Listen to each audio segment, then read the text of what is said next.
The Hungarian Grand Prix should have been just another stop on the calendar for Red Bull, but instead it cracked open something deeper, something that's been brewing all season. You could feel it in the air before the lights even went out. The RB21 didn't look like a championship car. It looked twitchy, unsettled, almost confused on the Budapest tarmac. And then came the moment that sent every F1 fans group chat into meltdown. Max Verstappen, the man who's built an entire era on dominance, stood in front of cameras and said it. At this rate, we're not winning again this season. No sarcasm, no smirk, just a blunt statement from a driver who's never been shy about calling it like it is. For a guy like Verstappen, those words carry weight. This isn't some rookie venting after a bad weekend. This is a multi-time world champion who spent years rewriting record books. So when he essentially waves the white flag halfway through the year, you have to ask, what's going on inside Red Bull? On the surface, team boss Laurent Mekies did his best to pour water on the fire. Hungary was an outlier, he told the press. McLaren's win streak? Track-specific advantage. Nothing more, nothing less. But anyone who's followed the sport knows you don't get a comment like Verstappen's unless there's more under the hood. Because here's the truth. Red Bull has only stood on the top step twice in 2025. That's not a blip, that's a pattern. And in F1, patterns are either the beginning of a recovery or the start of a freefall. The paddock whispers have been growing louder. Some point to the car's very DNA. The RB21 was sculpted to fit Verstappen's ultra-precise, aggressive turn-in style. That was fine when tire characteristics matched the design. But this year's Pirelli compounds? They want something different. More gradual load, more forgiveness. That mismatch means Red Bull's greatest strength might now be its Achilles heel. Others think it's about resources. Early in the season, Red Bull chased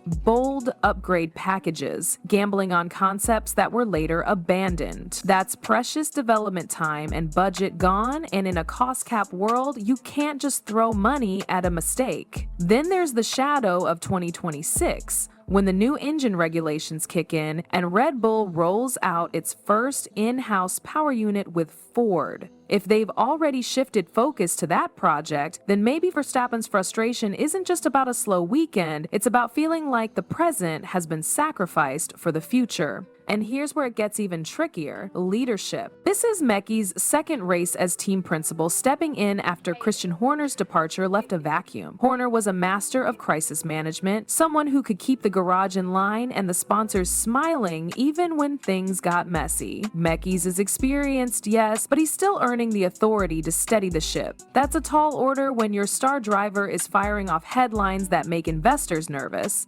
Meanwhile, McLaren is in the form of their life. 7-1-2 finishes already. The MCF 39 isn't just quick, it's adaptable. It can win at tracks with long straights, it can win in tight technical sectors, and it treats its tires like gold. Every time Red Bull has an off day, McLaren doesn't just take advantage, they slam the door shut. That constant pressure changes the psychology. Red Bull used to be the predator, now they're learning what it feels like to be hunted. And Verstappen, he knows exactly what he's doing. His comment might be genuine frustration, but it's also a tactical play. Public pressure forces movement. It makes engineers take risks. It signals to everyone in the garage that the current level isn't acceptable. Whether that rallying cry works or whether it just fractures the team further is the question hanging over the rest of the season. Inside the Red Bull garage, the atmosphere has shifted from the quiet hum of a confident operation to something sharper, almost brittle. Engineers huddle over laptops longer, conversations are more clipped, and every lap in practice feels like an audition to prove the car still has teeth. When a team that's used to dictating the terms starts scrambling, it's never just about raw pace, it's about control slipping through their fingers. Laurent Mekies stands at the center of it, calm on the outside, calculating on the inside. He's not one for fiery outbursts or emotional speeches, his style is process-driven. Diagnose the problem, fix it methodically. But Formula One doesn't always reward patience. In this game, perception is almost as important as lap time. If rivals smell weakness, they pounce, and the pressure compounds fast. That's the balancing act Mekies faces. Address the technical flaws without letting the paddock or the media dictate the team's narrative. Helmut Marko, the ever-blunt senior advisor, sees it differently.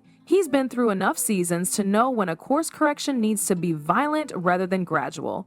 For him, every race that isn't one is a missed opportunity to slam down a statement upgrade. It's not that he disagrees with Mekies' diagnosis, he just wants the cure yesterday. That difference in philosophy hasn't boiled over publicly, but you can feel the tension in how the two talk about the car. One preaches steady hands, the other wants a decisive punch. And then there's Verstappen himself, who isn't the type to get lost in political nuances. He wants performance, plain and simple. If something's wrong, he'll say it. If he thinks a new direction is needed, he'll demand it. Drivers of his caliber don't sugarcoat because they know the stakes. When he gets out of the car and says they're not winning again this year, it isn't about melodrama. It's a trigger to force the team's internal gears to spin faster. The car's weaknesses aren't mysterious to those inside the program. Low-speed corners are an Achilles heel, and Hungary's layout exposed it in brutal fashion. Combine that with higher track temperatures and the way the 2025 Pirellis behave, and suddenly the RB21's setup window shrinks to something uncomfortably narrow. When the sweet spot is that hard to find, race weekends turn into a desperate hunt for balance rather than a confident execution of a plan. Meanwhile, McLaren keeps delivering performances that look almost effortless. They've nailed the balance between mechanical grip and aerodynamic efficiency. Their tire wear is minimal, their pit stop execution is flawless, and their drivers are thriving under a strategy team that reads the flow of a race like a book. That consistency forces every competitor to raise their game, and right now, Red Bull's reaction is being measured in milliseconds, but also in psychology. There's a more subtle risk lurking behind all of this: identity erosion. Red Bull's brand, both internally and to fans, has been built on relentless aggression, innovation, and a touch of arrogance. It's the "we don't chase, we lead" mentality. But the longer they run behind, the harder it becomes to project that aura. Engineers start questioning concepts, sponsors get antsy, and the media starts framing every win as a fluke rather than a return to dominance. Still, the organization has muscle memory for comebacks. They've faced rule changes that clipped their wings, literal budget cuts that forced reinvention, and driver drama that could have derailed seasons. Yet they've always found a way to rebound. Whether this season becomes another one of those turnarounds or the start of a longer slide will depend on how quickly they can decide which voice to follow: Mekies' patient rebuild or Marko's demand for shock therapy. Either way, the next few races won't just decide points, they'll decide the team's trajectory for years. The calendar ahead is a gauntlet of opportunities and traps. Circuits like Zandvoort and Monza loom large, not just because of their unique demands, but because of what they represent. Zandvoort is Verstappen's home turf, where expectation isn't just high, it's suffocating. Anything less than a podium would be headline material for all the wrong reasons. Monza, with its blistering straights, will brutally expose whether the RB21 can still trade blows in top speed warfare. Each venue offers its own kind of interrogation, and the answers will shape the mood inside Milton Keynes. The engineering department has been running simulations almost around the clock.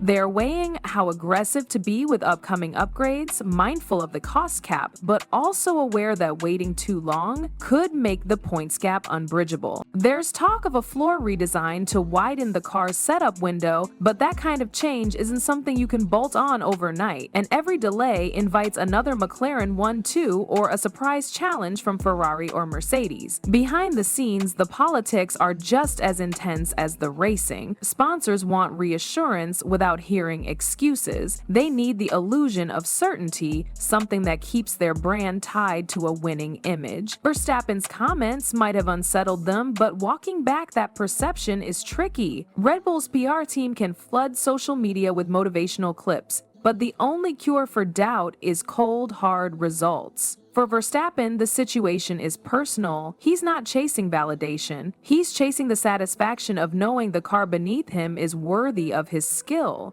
His legacy isn't just about titles, it's about dominance, the kind that leaves rivals demoralized before the lights go out. Right now, that edge feels dulled and that stings more than any headline. When he sits in those post-session debriefs, he doesn't want explanations about tire temperature deltas. He wants answers that point to a path back to the front. Laurent Mekies continues to play the long game, building relationships inside the team and methodically tackling weaknesses. He believes the RB21's problems are solvable within the season, and that any talk of shifting focus to 2026 is premature. Helmut Marko, on the other hand, is already hinting to close confidants that the team might have to make tough calls, ones that prioritize the regulation change even if it costs them now. That philosophical split won't stay hidden forever, and when it surfaces, it could force a decision that defines the rest of Red Bull's campaign. In the garage, the crew feels the pressure too. Pit stops have to be perfect, strategy calls have to be bold, and every Friday practice session becomes a high-stakes experiment. There's no room for wasted laps. Every adjustment is measured against a stopwatch, every tweak analyzed in the context of the bigger war.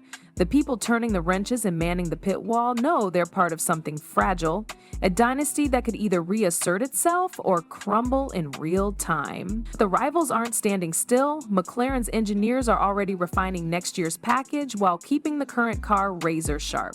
Ferrari smells blood, sensing a chance to leapfrog into consistent contention. Even Mercedes, still rebuilding, has enough experience to know how quickly the tide can turn in their favor if they strike at the right moment. For Red Bull, the fight isn't just about reclaiming the lead in the standings, it's about reclaiming the psychological high ground. Once a team believes it's no longer feared, the aura is gone, and in F1, aura is a currency as real as points or prize money. The next laps, the next races, the next strategy calls, they're not just about winning now, they're about proving that the dynasty still belongs to Red Bull and that the man in the cockpit still has the machinery to match his fire.